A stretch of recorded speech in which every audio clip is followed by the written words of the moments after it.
In this video, we're going to go over the frequency log sweep stimulus. This is a continuous frequency sine sweep. It spends the same amount of time and has the same amount of energy at every octave. It's most commonly used with a time-selective response algorithm for simulated free field measurements. It must sweep from low to high.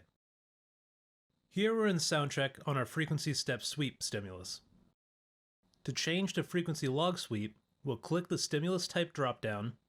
You can see when we first move over, it inherits the start and stop frequency range, and we get the error message that the start frequency must be less than the stop frequency.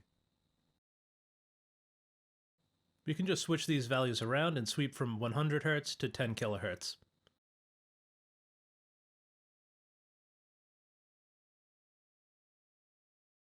We have a selectable level here.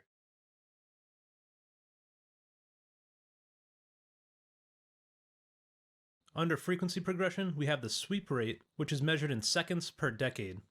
We're sweeping from 100 to 10 kHz, which is 2 decades, and as you can see, the duration of the stimulus is about 2 seconds long. So if I change this to 3 and update it, it will be 3 seconds per decade, and our sweep will be about 6 seconds long. If I increase the frequency range by another decade, we'll add 3 seconds.